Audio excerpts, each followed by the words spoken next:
That's the nice sound. Okay, so this is where we are starting about designing this object-mediated interaction. So let's get a little bit deeper into that. And I think this is a very nice quote. I don't know who came across Audre Lorde. She's an American writer, a feminist, librarian, and civil rights activist. She said, "It is not our differences that divide us. It is our inability to recognize, accept, and celebrate those differences." And I think the interesting thing that we see in many cases that we try to avoid differences, to try to make everything the same way. If there's a problem, let's put everything on the same level. But no, I think let's find a way to sort of, maybe even celebrate those differences, to recognize them and to look at them from a diverse perspective. Why? Because design is increasingly applied in complex contexts, addressing social and environmental challenges. There are a range of concerns that we are facing today: globalization, migration, material extraction, climate emergency, access to technological innovation, to education, to infrastructural projects, very divisive political rhetorics, economic differences, health, social care. It's complex, rapid, and radical change at a range of scales present complex interpersonal and social challenges that are having the potential to foster difference and inequality.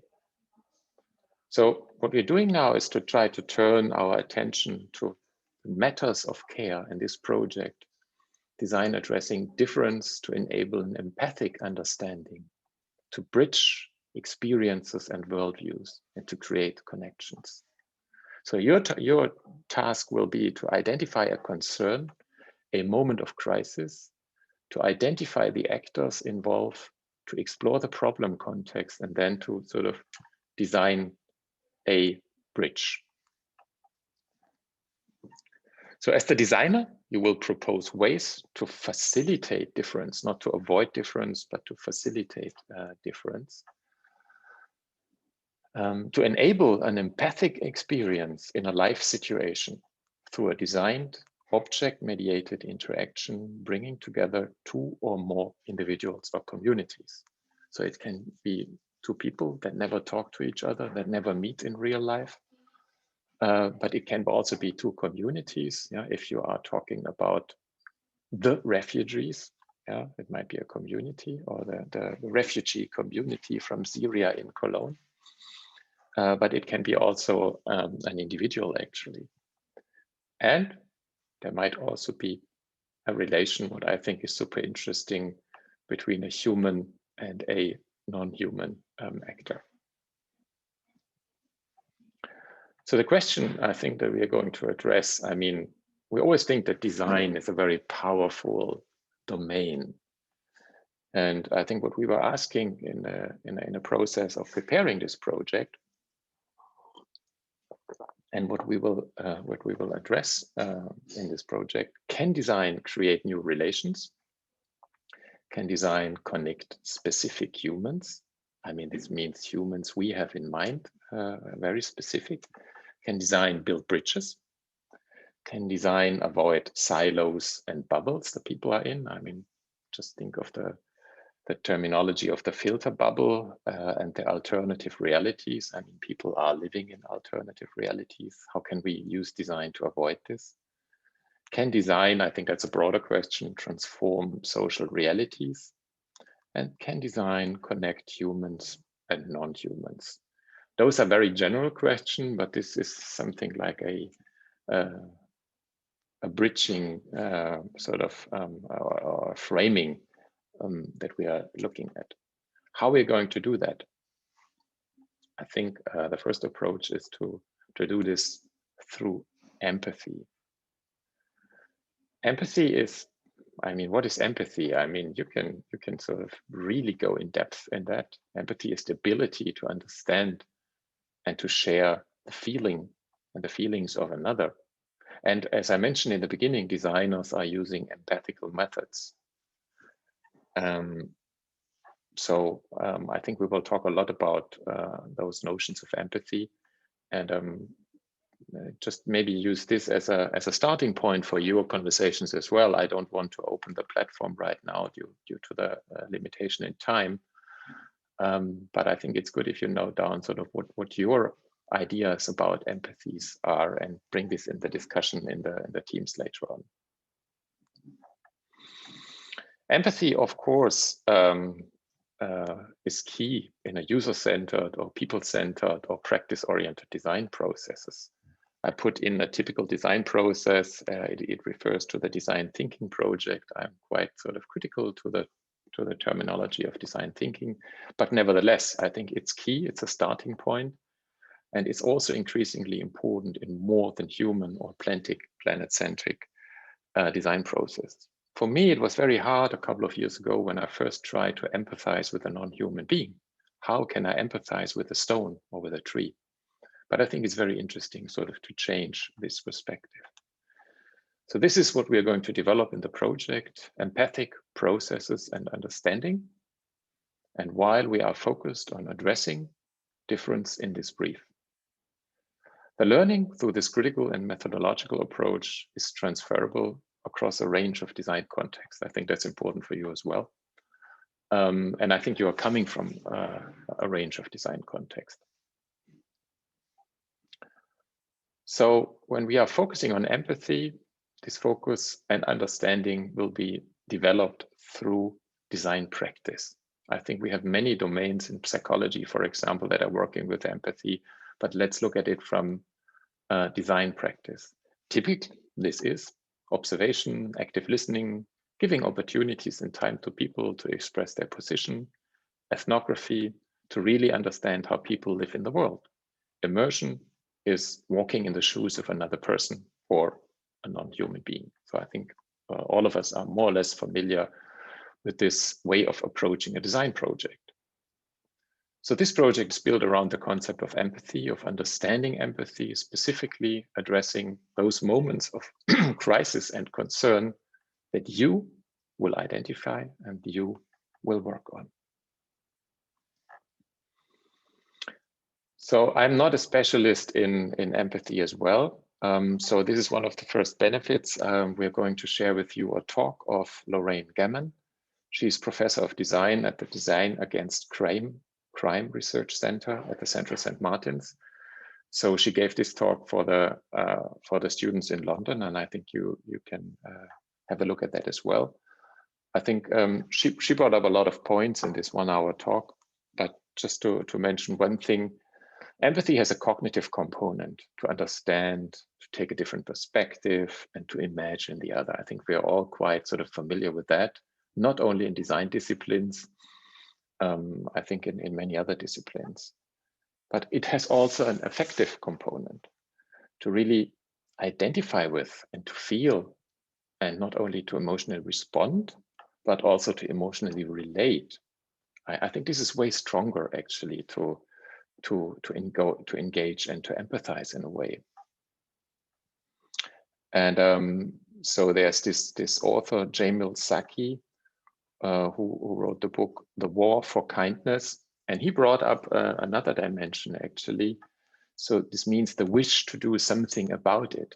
So this means that after identifying with the pain or the problems or the situations, so that you say, well, I really want to take care for this. I think that's something that really matters. I'm using this as a driving element to change, to do something.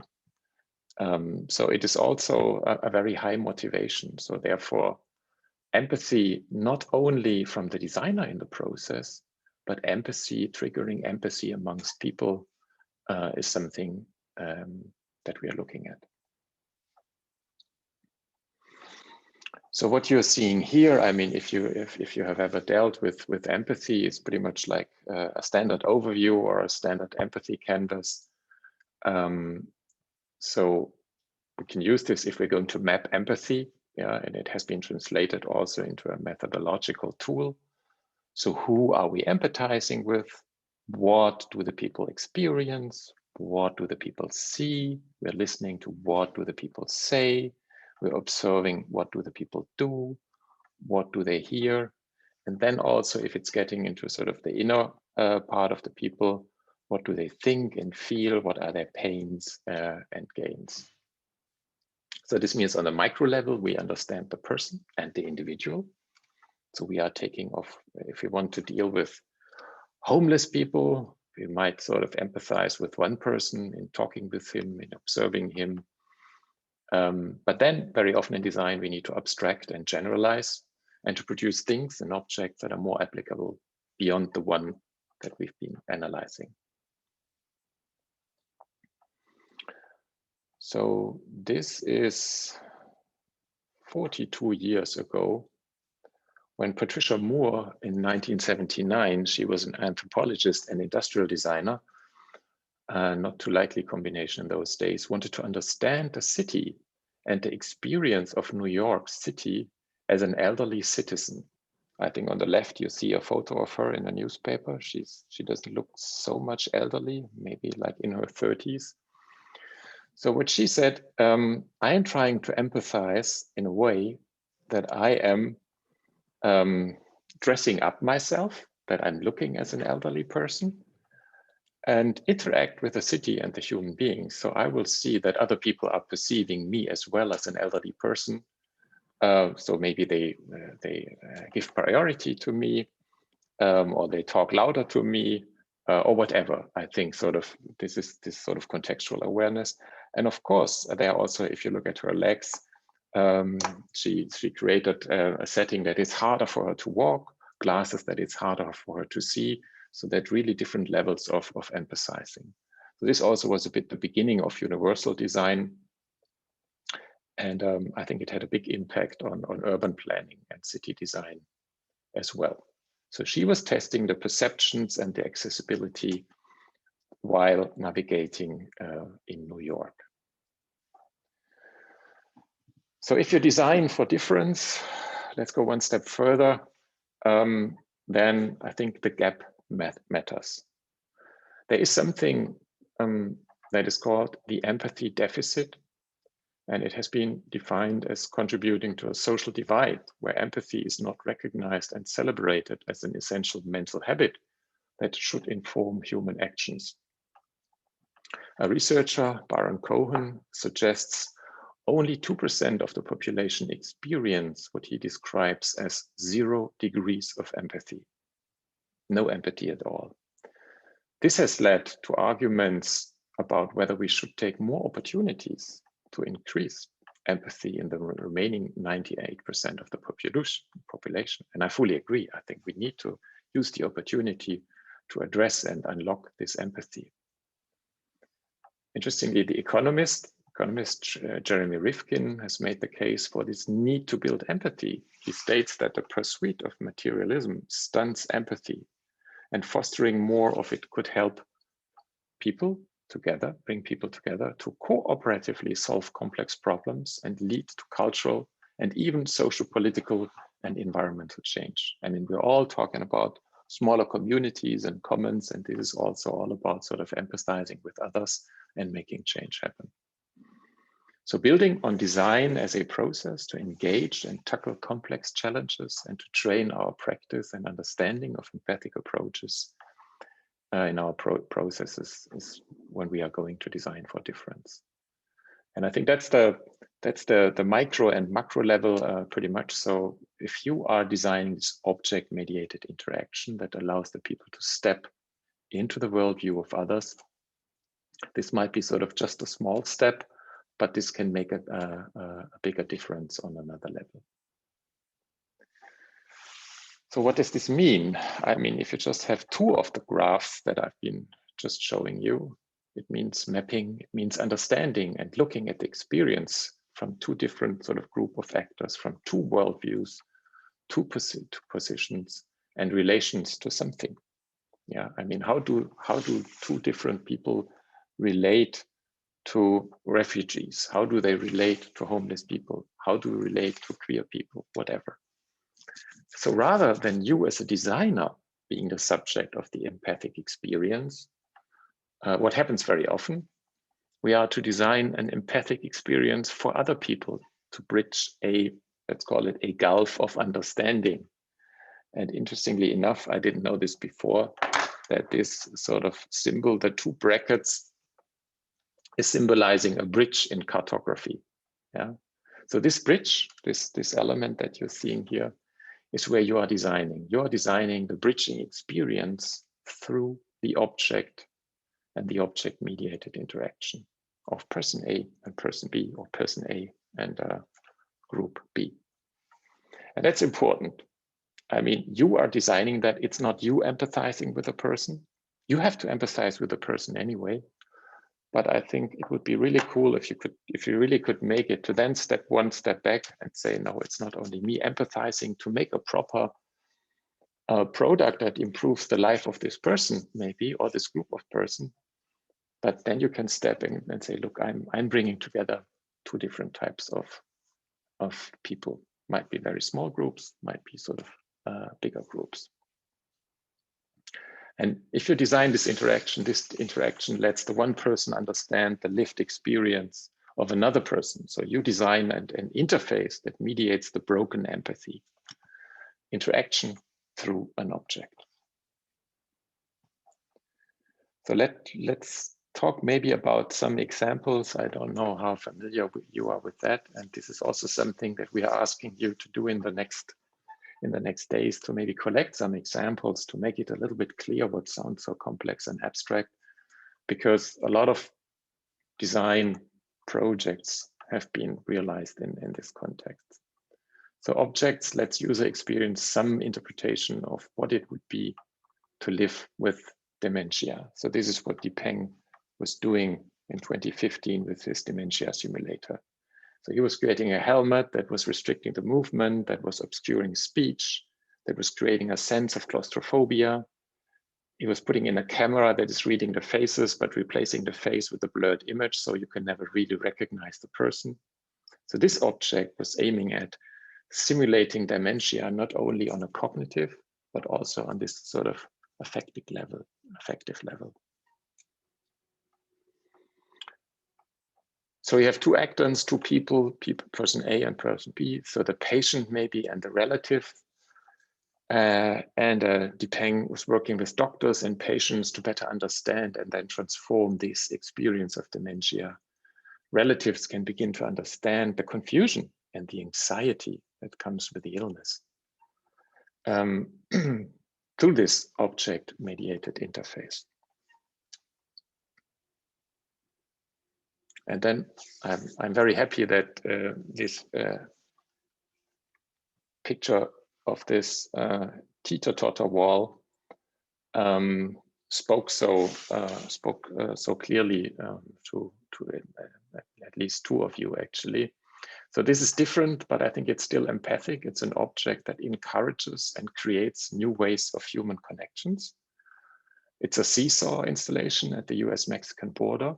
It is created by the California-based architects Ronald Rail and Virginia Sanfratello, along with the Colectivo Chopeque, that has been named the 2020 Beasley Design of the Year by London's Design Museum.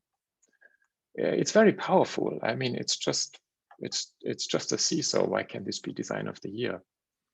I think this installation consisted just of 3 pink seesaws. It was built into a stretch of the border wall separating El Paso, Texas, and Juarez, Mexico. It's a playground equipment. It allowed children and adults from both sides to play with one another when the work was activated in July of 2019. And I think in a certain way, it encouraged new ways of human connection, says Tim Marlowe, the chief executive and director of the Design Museum, in a press statement. That it remains an inventive and touching reminder of how human beings can transcend the forces that seek to divide us. So I think it's super powerful, and also because of its simplicity. So it's an agonistic space and tool to build empathy.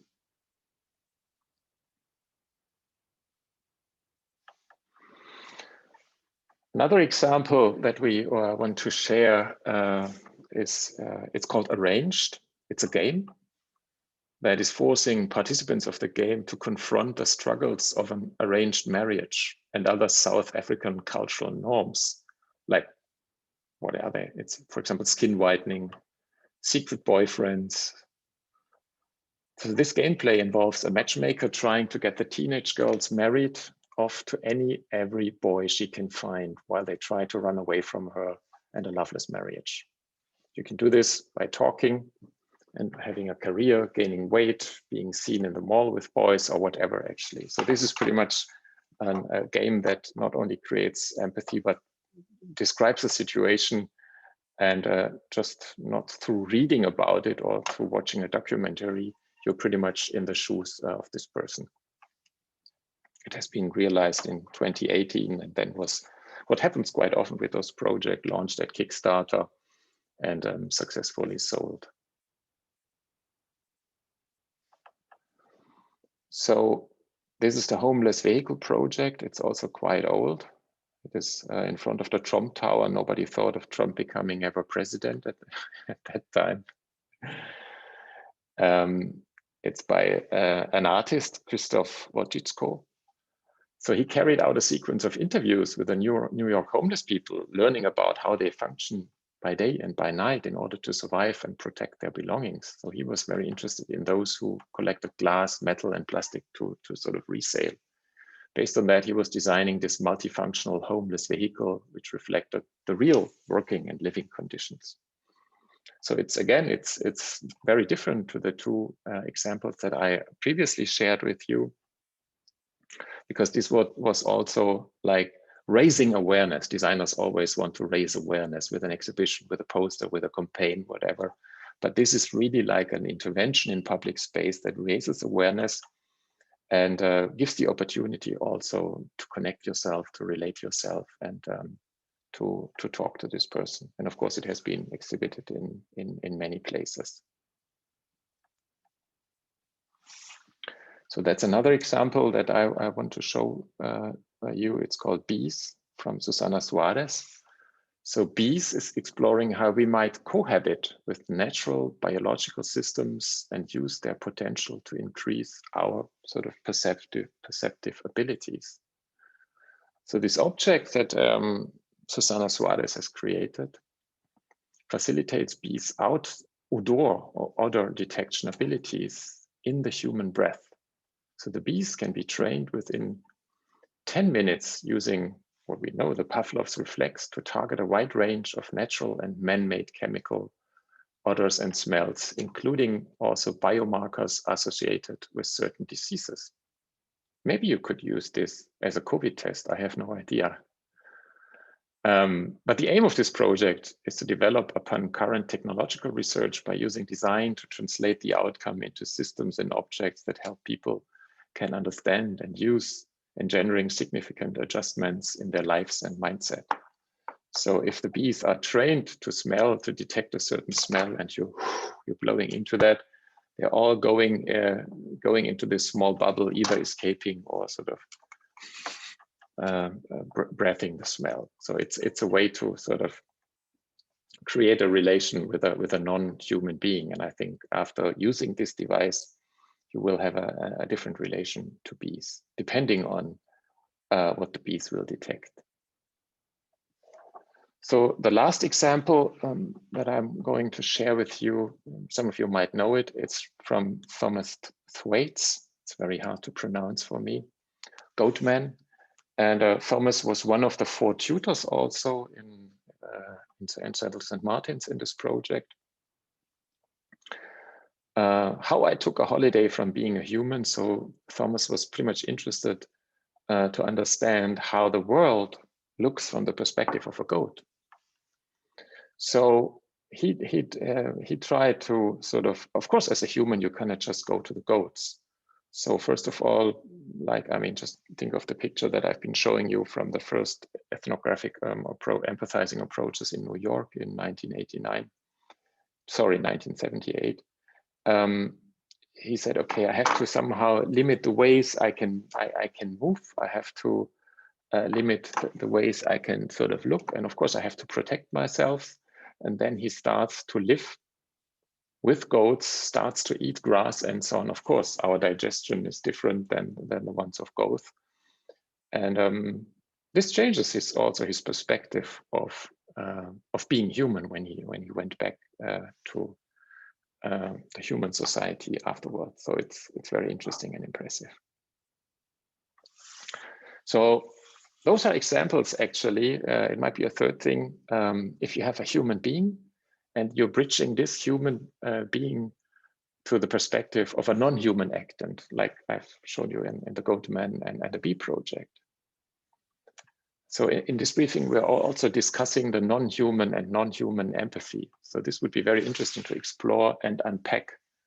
But please remember, there will be a human audience and a viewer of the work that you are going to produce. So more than human design is super relevant. So how can we understand the Amazon burning? So we all know it, yeah, but how can we understand it? How can we sort of get connected to that? As I said, I'm particularly interested. To me, the tree is always a very nice example because as designers, as humans, we look at trees with very different perspectives. And I think that's very interesting, how we can, for example, look at a tree. So as a designer, you're bridging two actants through a designed intervention. The actants might be human, most likely or not human. And I want to open right now, before I go into the more sort of technical side of how we are working in the 7 weeks and how we are dealing with the teams, into first additional comments and questions from your side.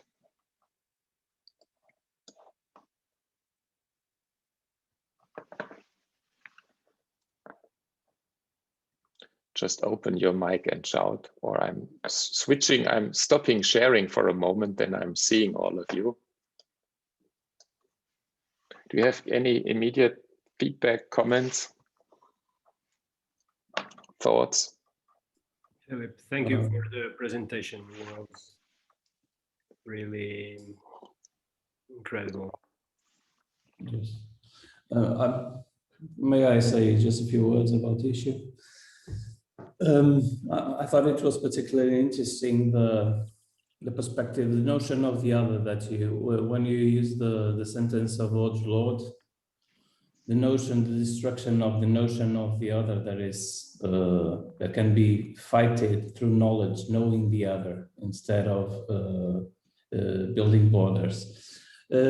On the other hand, not really on the other hand, this implies a perspective. We've seen a project that was about connecting two perspectives, the conservative and liberal perspective. And this kind of notion, in a way, it implies one of those sides. So in a way, isn't this looking at the world from one of the perspectives, from a liberal perspective? I don't see a problem in that, because I believe that lots of things that we do and that we write have implied a political perspective about an issue, and that is assumed. But isn't this one of the conflicts of this perspective? Isn't tolerance in one of the sides of the border?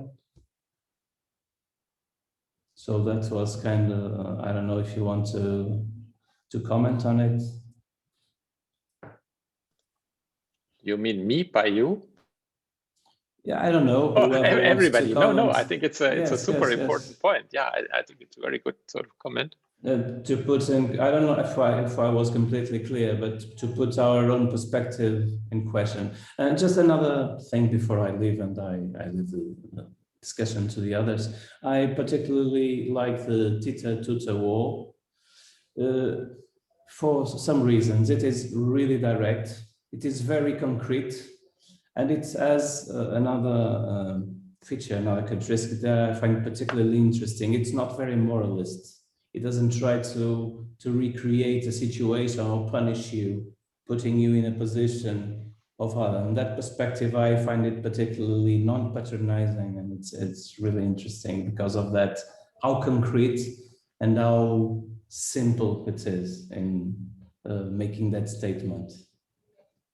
So maybe I would leave for some comments.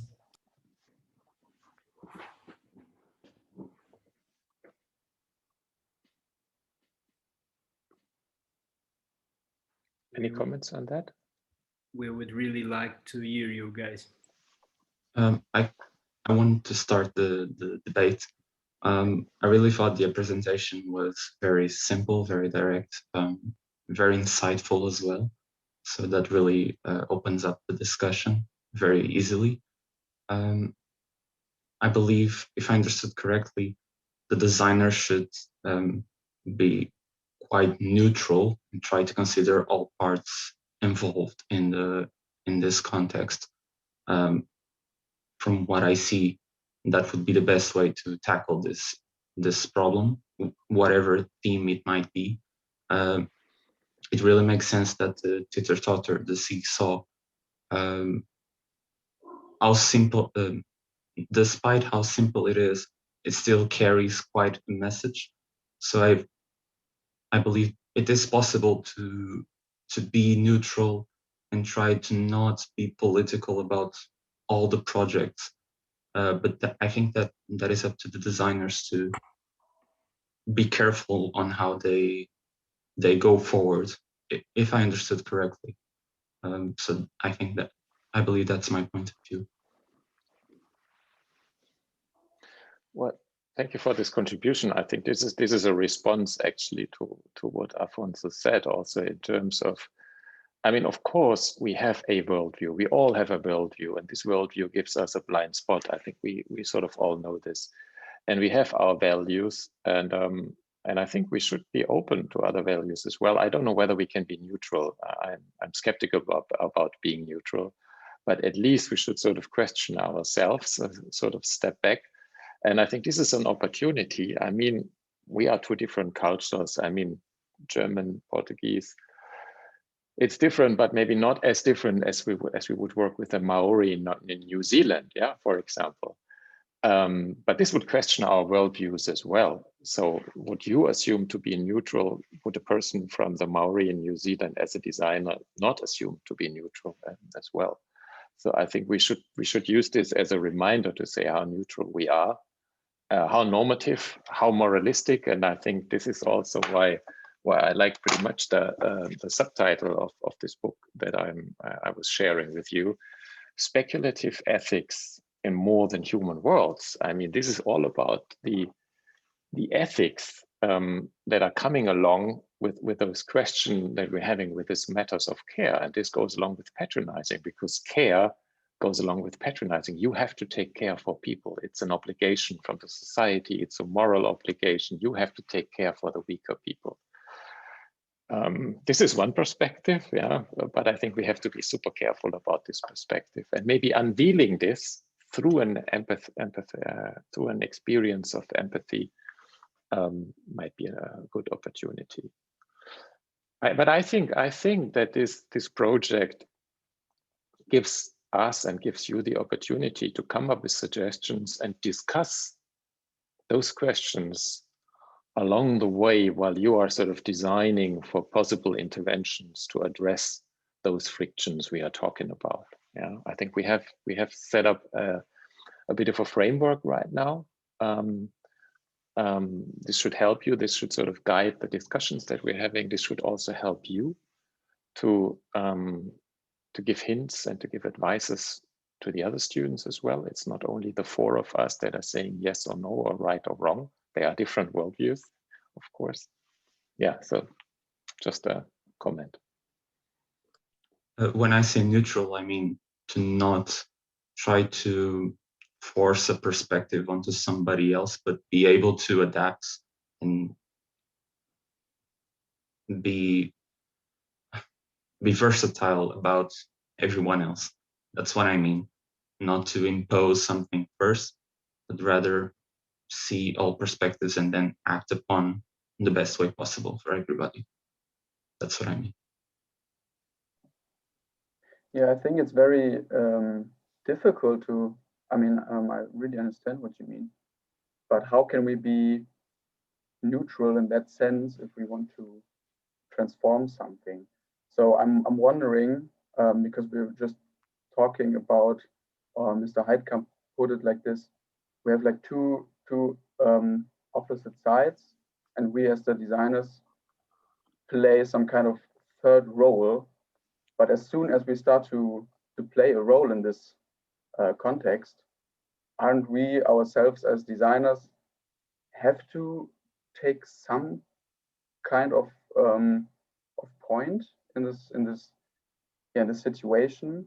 I think it's a very interesting and difficult part, maybe to as you said it, Guillaume, to give both parties, I just say it again, but like this neutral ground without us as designers somehow like not pushing but guiding the observers, the listeners, the whatever in some kind of direction.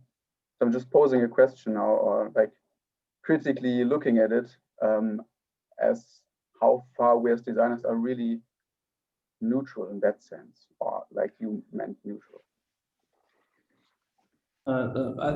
This probably takes us back to the sentence of Lord, because we don't have to be neutral. I doubt that is possible.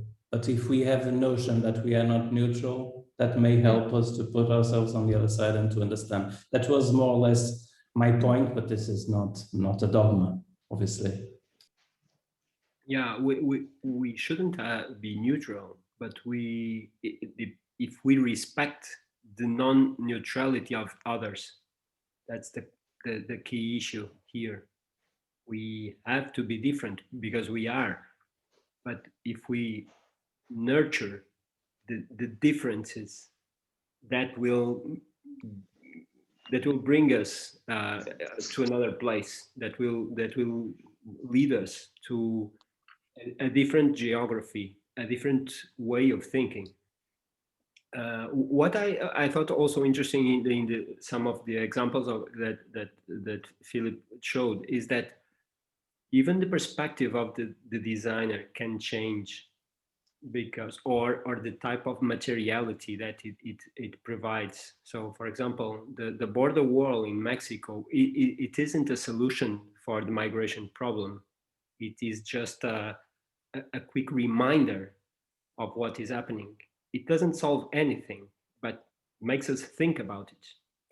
The other, for example, the dementia helmet is another way, because it doesn't solve the problem of dementia, and probably it will never be solved, or at least in the next 20, 50 years, or I don't know. But it makes us understand what the problem is for those who have it. And that's also a contribution, though we don't have to be God.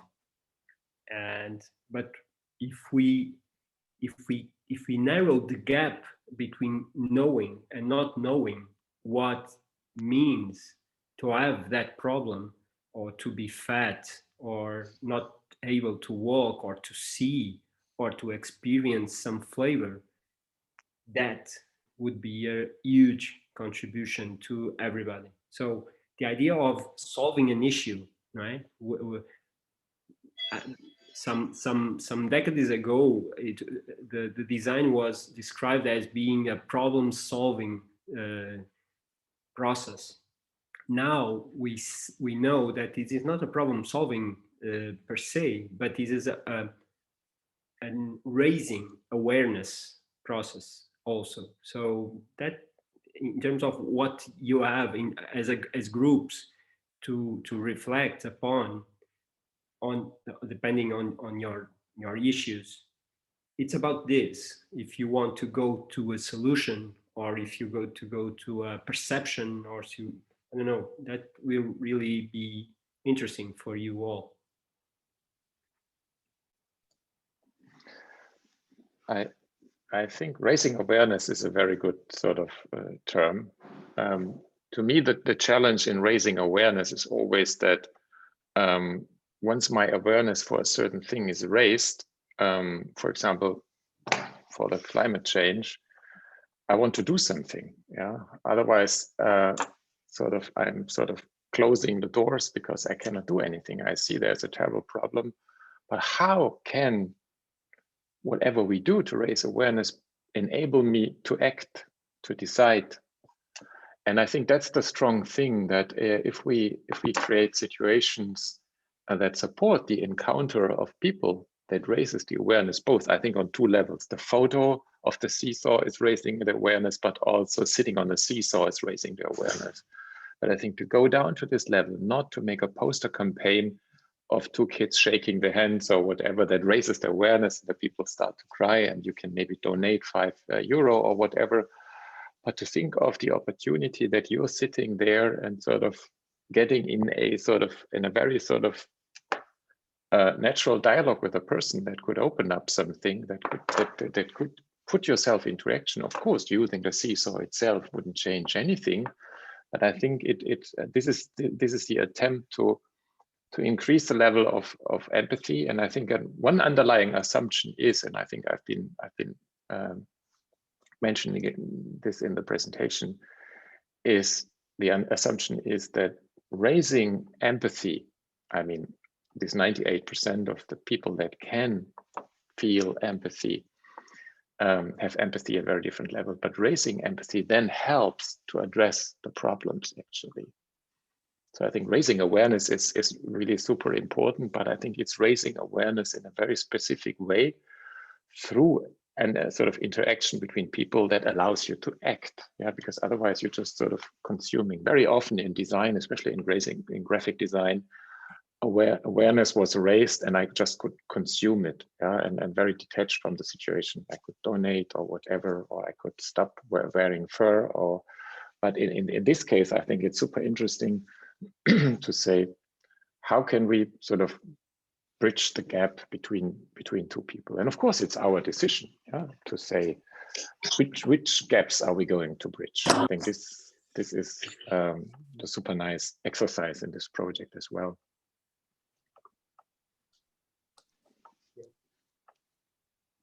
I had a thought to the neutrality of or the neutral position of a designer, and if we see design as a solution or no, as a tool to raise awareness, I think it doesn't really matter if we're in a position of empathy or feeling part as a designer, or if we see it neutral and are just collecting information and data.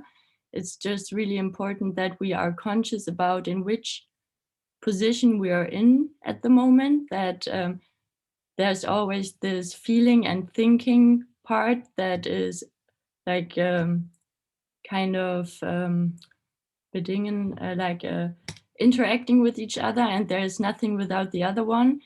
But the dangerous part about empathy, I think, is also that it leaves room for manipulation and like more feelings that can be affected by design, or by like creating structures that are not showing or not explaining in which perspective they are dealing. If the designer has a neutral view or is also empathizing, and I think it's more about like being very transparent about the goal of the whole project or the application you're designing for, and somehow create a bridge through honesty and neutrality, like the both parts that are creating bridges somehow. I hope that was understandable. I enjoy a lot the discussion, and I think it shows the complexity of the problem, and I'm very happy that you're bringing in those positions. I think let's have those discussions along the process of developing your project to come up with, Paulina, for example, what you mentioned right now as a criteria in terms of transparency, and to make very clear sort of what your intentions are, to really look at specific designs, what you might do in your project, but also to discuss this, yeah, and to develop this criteria sort of along the road, actually. I have a very pragmatical question. Do we need a 10 minutes break? Because normally it's like 1.5 hours. You can vote. No. Okay. If somebody doesn't need a break, he can stay here and talk to the other ones and make friends. And we are back in 10 minutes. Would that be okay? Yeah. Excellent. Yes. So I need a short break and I will be back in less than 10 minutes and happy to talk to you. See you in 10. Okay. See you in 10.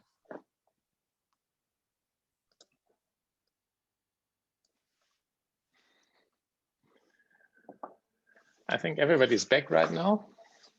Cool. Yeah, so we ended with questions, and I think a lot of questions will still be there, of course, will still be discussed. So I think now let me proceed the rest of the presentation.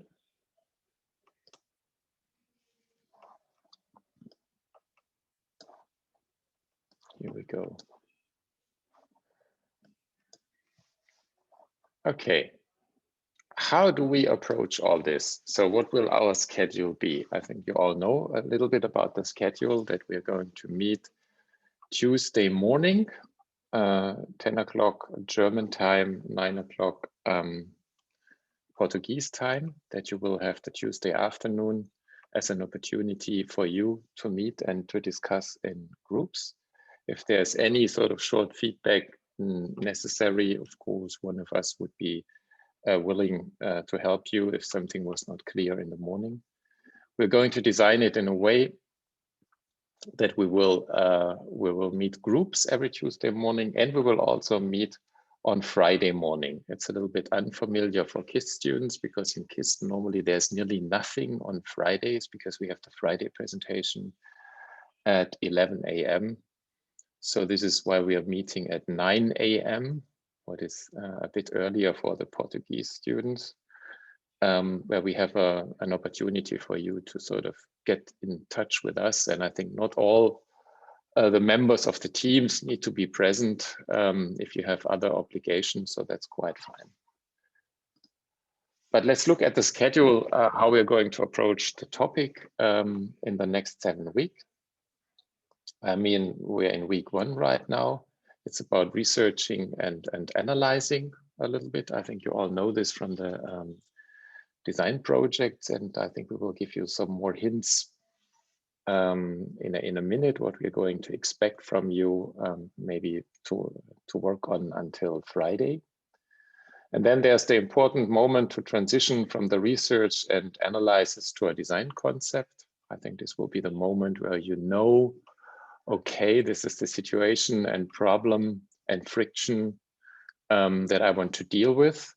That's the moment where I think we need a bridge. How are we going to bridge those two actors, those two persons, those two groups? And I think this design concept phase should also be quite short.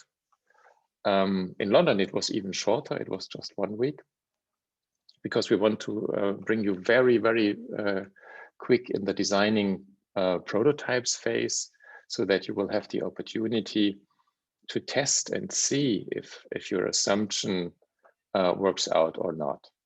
In the 4th week, we will have an intermediate presentation. And here we will have colleagues from, at least from London, but maybe from some of the other schools as well, to sort of join us and to sort of give some maybe feedback. I think especially from London, it would be interesting because they were sort of running through this project as well. And the situation here is very different because in London, they were working with 40 students, no teamwork at all.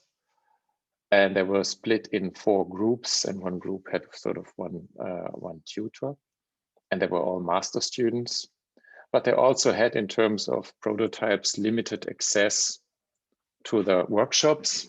I think it's similar in KISD and in Aveiro, so we don't know. It can be really super lo-fi prototypes. And for Kisti, I think we need to find a way, if we can meet, if some of us can meet according to the legal regulations in Germany that are subject to change every hour. But I think we can try to make some things possible.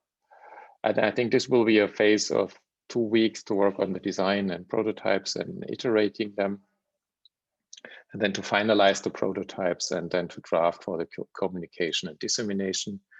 As you might have read in the briefing, once you had access to it right now, the expected outcome will be a 5 minutes on-screen presentation.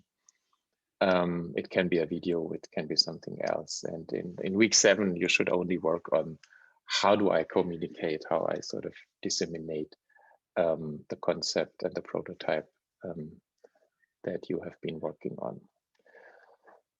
So what does you mean? You means you are working in teams because we think it's. I mean, on the one hand, I liked what they did in. To me, it was very convincing that it's a very personal thing, that one designer is making up his or her mind about the persons and the actors to empathize with. But on the other hand, I think in this special situation, I think we need to have teams, and we need to have mixed teams. So we decided to have mixed teams. We will have 6 teams, always 2 students from Portugal and 2 students from Germany working together. And we have a special challenge this time. So we're looking forward how you will respond to that. Because as we told you, there were 40 works, 40 outcomes in London, and we went through them very carefully, and we thought which ones are really excellent opportunities for us to build upon, to proceed, actually, to maybe look at it from a slightly different perspective, but to benefit from the fact that one student has worked for 7 weeks and did a lot of research on a specific topic. So we have decided that 3 teams will work with an outcome. Will work with an outcome of the first iteration in London, and 3 teams are really free to choose whatever they want to do. And we will have 6 mixed teams, as I said. 3 of the teams will deal with the selected outcomes of the previous projects. And maybe in the course of the project, we can show you a little bit more about the outcome, but we don't want to show this in the beginning. And I can just briefly tell you sort of one work that was very impressive to the 4 of us was a student who was dealing with experiencing OCD, obsessive compulsive disorders, and working around with specific objects that helps to empathize with this person. A second team will work on the outcome about empathizing with the virus, and I think this pretty much relates to what we said with neutrality. Also, it's to be neutral to not only with your position, but also with the 2 people that you want to bring together, or the 2 actors. I think talking about the virus might most likely be the COVID virus. And in this case, the student was dealing with the COVID virus. It's very hard to empathize with the virus, I think, because we have all this vocabulary that there's a war, we are in war with the virus, we have to fight against it. But maybe there are other perspectives, because I mean, it is changing our lives nevertheless, but maybe there's another way to relate to that. And the third team will work on a project that we think is very impressive. We just called it Bridging Worldviews or Conversations. This is a project that aimed at the political discourses. For example, she was analyzing the political discourses, for example, in the United States, where the people are not talking with each other, but to each other. And they're not listening to each other. Yeah, you're not interested in the argumentation and in the reasoning of the other person. So she was pretty much interested in the question: how can we design a setting that two people that have sort of contradictory worldviews in a certain moment are right now going to talk to each other again. And team 4, 5, and 6 can sort of freely decide. So the challenge right now, of course, is we do not know. I know some of you. I don't know all of you. And the same with the colleagues from Aveiro.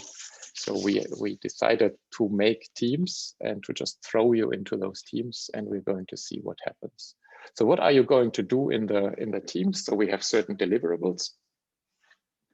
So there's one more thing I just want to mention, and I think we're going to talk about this maybe in the second or third week. What is, I think, extremely helpful is a glossary. And this is also what the students in London did, and I'm going to share this with you in a minute. They worked on definitions of actor network, of agonism, of empathy, of ethnography, of object mediation, and rigged problems. And we added care, because we think it's an important word as well. And of course, it's impossible to write a full text about what actor network is, but I think it might help you in the teams to talk about how do we respond to that, what's the core element, what's super important for us. So translations of those definitions are also very welcome. And you should not explain the terms, but they should be contextualized relative to the design process. And I think this is also very interesting to see how those terms that we think that are super important, and we are leaving 2 blank spaces. If you have another term that you want to bring in and say, we need to talk about neutrality, for example, yeah, please feel free to do that. And of course, you will have access to the definitions, and they're pretty short. It's just on a post-it of the students from London, and the definitions that you are going to design, on the other hand, will be made available to the following projects.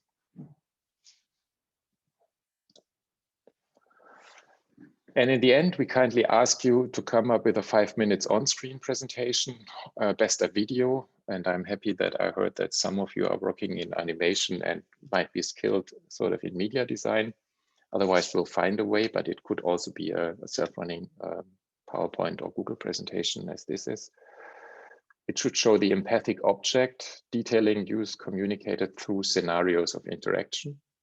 It could be a drawing, it could be photos, it could be a video. We all understand that due to the limitations of the pandemics, it's really harder to empathize in terms of getting really in touch with people, talking with people, and prototyping with people, but there are options and opportunities. And details of your research process and the methodology used in identifying, analyzing, and exploring the problem. So we want to understand why did you find the problem, how did you analyze it, and how did you explore the problem, just briefly, and your engagement with primary sourced research material. So how do you sort of source that? And the evidence of the process, it could be sketches, models, experiences, prototypes, 2D, 3D, 4D, or a combination of thereof. I think it's really sort of, this is pretty much completely free. I mean, for example, if you just think of the board game, this is pretty much 2D and then just becoming 3D and then sort of 4D through the interactions.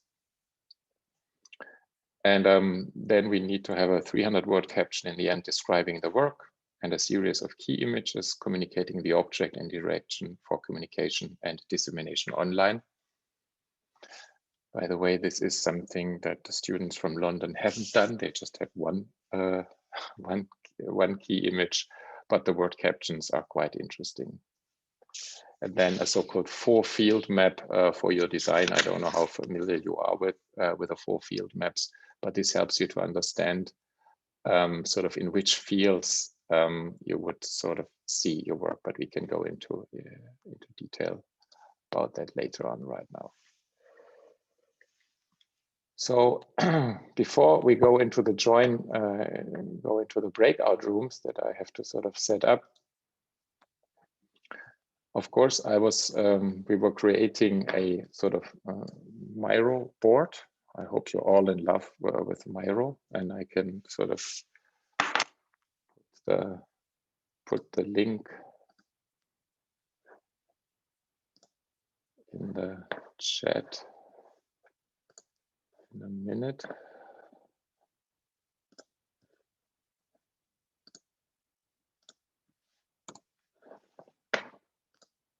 So you can access this as well. So what we're having here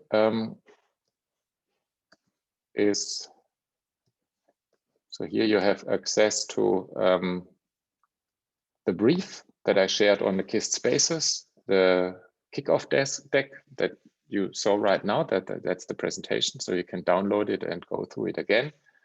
This is the KISS social learning environment, KISS Spaces. All the KISS students are already in. It takes, hopefully by the end of the day, then also the students from Portugal will be in there as well. We put the schedule that's a little bit more detailed actually. Our names actually.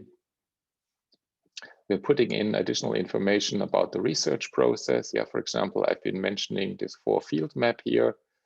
Yeah, sort of where you can sort of then better describe is your project commercial, responsible, experimental, or discursive? So to which degree? Because you cannot address all the field. Either it's super commercial and not experimental at all, or the other way around. I think it helps you just to critically reflect what you're doing sort of along the way.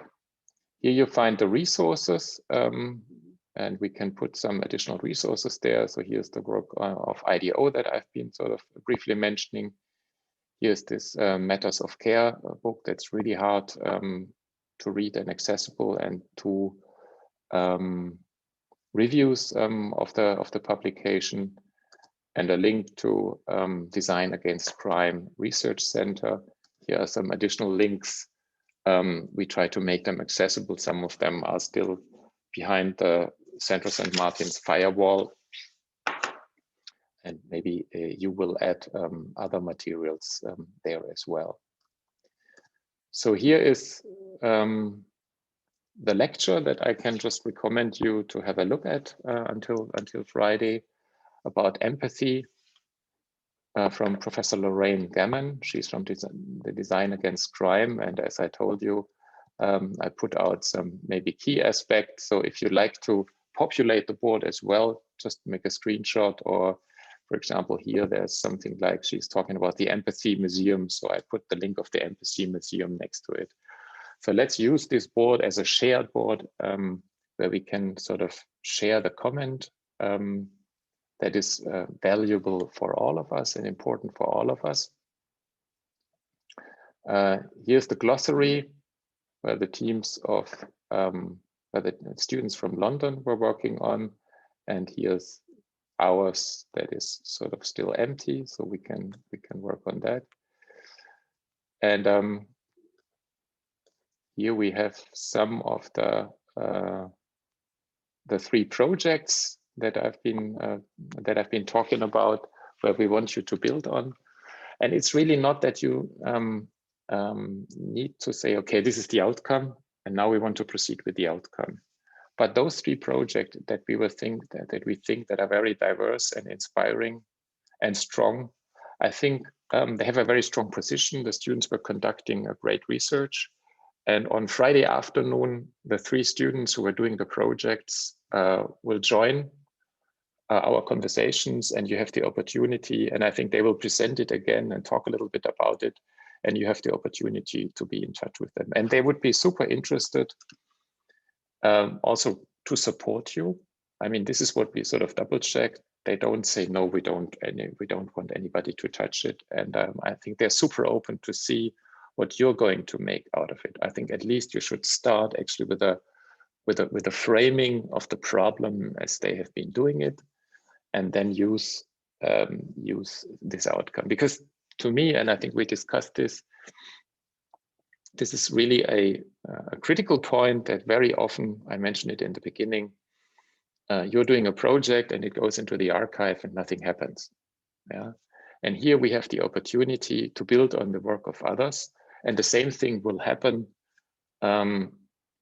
with the outcome that you are generating, we can decide what we think is super interesting to be further elaborated and discussed on. Or the students in, I don't know, I think it's Singapore, it's the next Tokyo, will start during our interim presentation, so they cannot sort of use this, but then Singapore sort of will relate to that. Okay. And so hopefully we were not using the dices to team up. Anyway, I put a dice there because it's so nice, because you are 6 teams. But we were, as I said, we were also putting 2 students from Cologne and 2 students from Aveiro together. And for the Cologne students, I was looking at a certain sort of balance in terms of experience. And I know that maybe you want to swap teams. And I think until Friday, you have the opportunity to say, oh, okay, Max wants to go more instead of Joost or whatever. So I'm completely free if you want to change in there, but you have to sort of organize that on your own. Just, I think that's the rule, 2 students from KIST and 2 students from Aveiro. And what we want to ask you right now, when you're setting up breakout rooms, maybe you see it here, team 1, team 2, team 3, team 4, team 5, team 6, to introduce yourself with a name, age, gender, program you're from, year, nationality, and also maybe the languages that you're speaking. Just put a short sort of post-it there and have a conversation. And the first 3 teams can be super lucky because they can, I mean, here for the first team, I already did it. They can see what we thought they should, they will be able to deal with. And we really try to say, let's sort of do reverse engineering and see what we think are the key questions the students were dealing with. I have little knowledge about the key persons that they had and the key locations, but this is something that you will come up with. And the same way also to sort of develop some more criteria actually. So hopefully the idea is that you are going to use this board, and here is what we call kitchen, or in Cologne it's called the Gute Stube. You can put some conversations, hey, can somebody help me with that or whatever, sort of just leave a note there.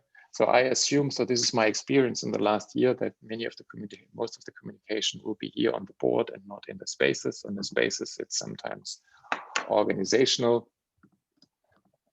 And so what I also like to do is just to say, let's meet in 5 minutes, something like that. So then everybody can see it and read it actually. So if you do not have any further questions, I'm going to open the breakout rooms right now. And I think then we will, the 4 of us will just sort of sneak in a little bit. And the idea is that you have a little bit time, maybe half an hour to discuss, to get to know each other. And then the next step is to get started, and we will do a quick checkout today. So this is 4:30 today, or 3:30 in Aveiro. It's like half an hour. I don't know if you can make it or not. Maybe not all of you can make it, but if you say, okay, I still need some help or whatever, or we're struggling with something like that, or we were not sure about a certain direction. So then there's the opportunity to briefly discuss those issues as a whole group, actually. I think not individual project questions, but something that is good and important and relevant. So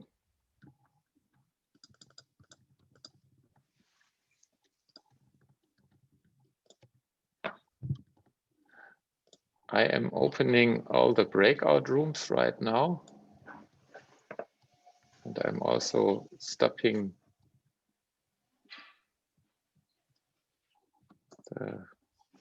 yep. And I think, did you all, do you all see on the Miro board in which team you are? So I kindly ask you to move yourself into the breakout rooms. And if you have any technical problems, I will assign, or we will assign you to the breakout rooms for maybe half an hour.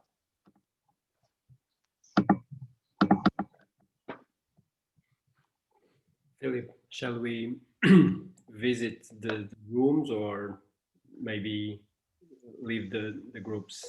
I think we are just waiting right now a couple of minutes, leave the groups, and then we can walk in there right now. All right. At least I feel I have talked enough now. But of course I want to see and listen.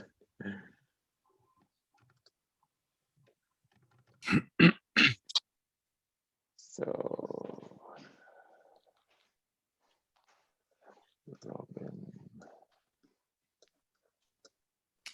I can't really get into the breakout room because I only see black. My goodness, okay. Yeah, I don't see anything, so I should be in the breakout room number 6. 6, yeah.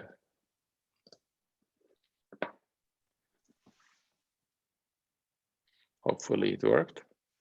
Paulina, how about you? It doesn't work. I don't have a button or something. Okay. Which it's did we room give to you? 3, Oh, I think, yeah, room 3. all right, okay.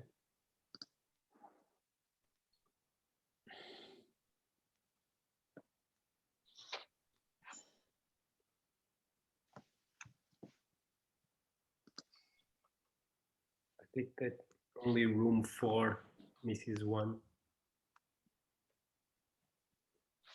And here we have Diana is 4, I think. Carolina. Hi, I just read your mail. Sorry. Yeah, so that's cool. Yeah, I mean, just to let you know, you are super fast. So the student that didn't show up, she showed up right now, but I will give you the space if you want to join anyway. So in this case, you are 5 people in the group. If you are committed to the project, I'm throwing you into this room as well. Okay? Okay. Okay. Which room should I join? I think this is Number 4. Number 4. And I'm adding your name there.